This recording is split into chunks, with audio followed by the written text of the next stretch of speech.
السلام علیکم۔ کسی گاؤں میں ایک غریب مولوی رہتا تھا۔ وہ اس چھوٹے سے گاؤں میں اکلوتی مسجد کا امام تھا اور نماز کے علاوہ گاؤں کے بچوں کو قرآن بھی پڑھاتا تھا، جبکہ اس کی بیوی گاؤں کی بچیوں کو مدرسہ پڑھاتی تھی، جس سے ان کا گزر بسر ہو جاتا تھا۔ ان کی ایک ہی بیٹی تھی جو کہ بہت خوبصورت تھی۔ اس کی خوبصورتی کے چرچے دور دور تک پھیلے ہوئے تھے۔ وہ یہی بات گاؤں کے چودھری صاحب کے بیٹے تک بھی پہنچ گئی۔ اس نے موقع کی تلاش شروع کر دی کہ کسی طرح ایک بار اس حسین لڑکی کو دیکھ لے۔ آخر وہ ہے کیا بلا؟ ایک دن مولوی صاحب کے گھر چلا گیا، کچھ نیاز وغیرہ دینے کے بہانے مولوی کی بیٹی کا دیدار ہو جائے، اور اس طرح وہ اپنے مقصد میں کامیاب ہو گیا۔ جب امام صاحب مسجد میں نماز پڑھا رہے تھے تو اس نے دروازے پر دستک دی اور مولوی کی بیٹی کی آواز آئی، کون؟ اس نے کہا اس کے پاس کچھ سامان ہے جو چودھری صاحب نے بھیجا ہے، وہ لے لیں۔ لڑکی نے کہا کہ آپ دروازے میں رکھ دیں، میں اٹھا لوں گی۔ اس نے سامان رکھا اور وہیں انتظار کرنے لگا۔ جب لڑکی نے سمجھا کہ سامان رکھنے والا چلا گیا ہے تو اس نے سامان اٹھانے کے لیے دروازہ کھولا تو اس لڑکے نے اسے دیکھ لیا، دیکھا ہی نہیں بلکہ اس کا عاشق ہو گیا اور وہیں اپنا دل دے بیٹھا۔ لڑکا گھر آیا اور ضد پکڑ لی کہ اس نے شادی کرنی ہے تو مولوی کی بیٹی سے کرنی ہے۔ چودھری صاحب اس کے رشتے کے حق میں نہیں تھے۔ انہوں نے بیٹے سے کہا کہ میں جا کر مولوی صاحب سے بات کرتا ہوں۔ چودھری صاحب آئے اور مولوی سے کہا کہ میرا بیٹا شراب پیتا ہے، جوا کھیلتا ہے اور ہر برائی ہے اس میں۔ میں اپنے بیٹے کے لیے آپ کی بیٹی کا رشتہ مانگنے آیا ہوں۔ اگر آپ انکار کریں گے تو میں ہنسی خوشی چلا جاؤں گا۔ یہ نہ سوچنا کہ میری ناراضگی آپ کی زندگی میں کوئی خلل ڈالے گی۔ اب ظاہر سی بات ہے مولوی صاحب نے انکار ہی کرنا تھا۔ چودھری صاحب گھر گئے اور بیٹے سے کہا مولوی نے انکار کر دیا ہے اور اب دوبارہ کبھی اس کی گلی سے بھی نہ گزرنا۔ لیکن لڑکے کو بہت غصہ آیا کہ اتنی دولت، عزت، شہرت کے باوجود مولوی نے یہ رشتہ کیسے ٹھکرا دیا۔ میں ضرور انتقام لوں گا، اس نے دل میں انتقام کی ٹھان لی۔ ادھر مولوی صاحب کی بیٹی بیمار ہو گئی اور اسے پیٹ میں درد شروع ہو گیا۔ پہلے تو وہ گھریلو ٹوٹکوں سے علاج کرتے رہے، لیکن جب بیٹی کا پیٹ پھولنے لگا تو وہ گاؤں کے واحد حکیم کے پاس چلے گئے۔ اس وقت الٹرا ساؤنڈ وغیرہ اور جدید آلات تو نہیں تھے، لہٰذا حکیم صاحب نے بچی کی نبض چیک کی، پیٹ درد کی شدت کا جانچتے ہوئے بتایا کہ آپ کی بیٹی حاملہ ہے۔ مولوی کے گھر میں تو جیسے کوہرام مچ گیا ہو، ایک قیامت آن پڑی۔ مولوی نے اپنی بیٹی کو بہت مارا پیٹا کہ کس کے ساتھ منہ کالا کیا ہے، کس کا بچہ ہے تیرے پیٹ میں۔ ایک دو بار اسے قتل کرنا بھی چاہا لیکن میں بیچ میں آ گئی۔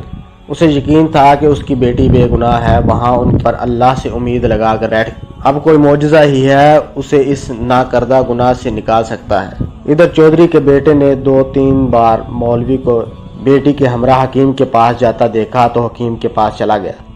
تھوڑی سی رقم ادا کی تو حکیم نے ساری بات اکل دی۔ چودھری کا بیٹا واپس آ گیا اور گاؤں کے مراثی کو کچھ رقم دے کر سارے گاؤں میں اعلان کروا دیا کہ مولوی کی بیٹی بغیر نکاح کے حاملہ ہو گئی ہے۔ گاؤں کی عورتیں مولوی کے گھر میں آنے لگیں اور پوچھنے لگیں کہ ایسا کیا ہو گیا کہ بیٹی کو یہ گناہ کرنا پڑا، اس کی شادی کیوں نہ کروا دی، کس کے ساتھ منہ کالا کیا ہے۔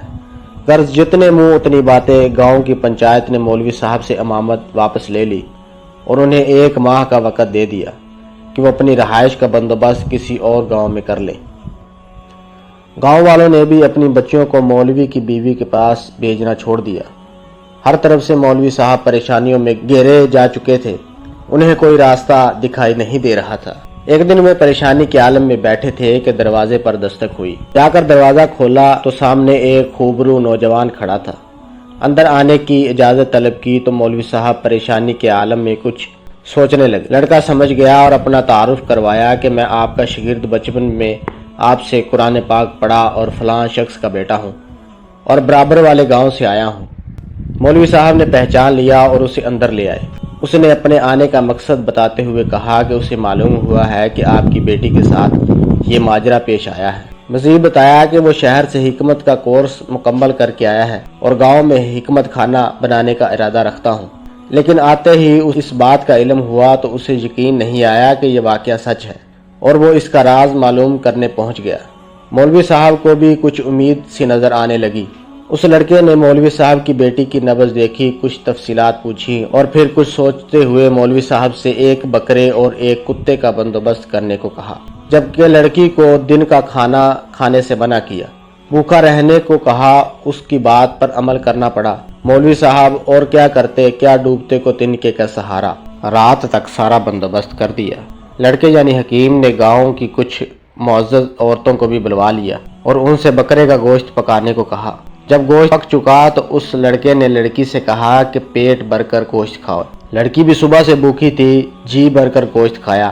جب لڑکی نے گوشت کھا لیا تو اس وقت تک محلے کے مزید لوگ بھی مولوی کے گھر کے باہر جمع ہونے شروع ہو گئے کہ یہاں کیا ماجرا چل رہا ہے۔ اس لڑکے نے مولوی صاحب کی بیٹی کو بلوایا اور دوسرے کمرے میں لے گیا جہاں اس نے پہلے سے کتا ذبح کر کے رکھا ہوا تھا۔ اس لڑکی کو بتایا کہ جو گوشت اس نے کھایا ہے وہ اسی کتے کا گوشت تھا۔ بس پھر کیا تھا، لڑکی نے الٹیاں شروع کر دیں اور جو کچھ کھایا تھا سب کچھ باہر آنے لگا۔ کچھ ہی دیر میں اس کے پیٹ سے الٹی کے ذریعے ایک مینڈک بھی باہر نکل آیا، جسے سب محلے والوں نے اپنی آنکھوں سے دیکھا۔ جیسے ہی مینڈک باہر نکلا، لڑکی کو کچھ سکون سا محسوس ہونے لگا تو وہ لڑکا کہنے لگا کہ اس لڑکی نے کسی ندی یا دریا کا پانی پیا تھا۔ اس وقت چھوٹا سا مینڈک اس کا بچہ اس کے حلق کے ذریعے پیٹ تک پہنچ گیا۔ جب وہ مینڈک کا بچہ بڑا ہوا تو اسے تکلیف شروع ہو گئی اور انفیکشن کی وجہ سے پیٹ بھی پھولنا شروع ہو گیا۔ گاؤں کے سب لوگ اس لڑکی کی ذہانت اور حکمت دیکھ چکے تھے اور اس لڑکی کی پاک دامنی بھی اس پر واضح ہو گئی تھی۔ مولوی صاحب نے اس لڑکے کے اسرار پر اپنی بیٹی کا نکاح اس نوجوان سے کر دیا اور یوں وہ ہنسی خوشی اپنی زندگی بسر کرنے لگے۔